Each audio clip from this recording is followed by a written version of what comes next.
Welcome back to another technical deep dive here in the debug zone. Today we're tackling a big question and breaking it down with insights from other users. Hopefully this clears up some misconceptions and helps you get the answer you need. So buckle up, stay a little curious, and let's jump right in.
And that's a wrap.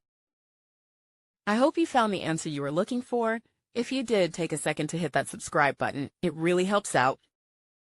And let me know in the comments which solution worked best for you.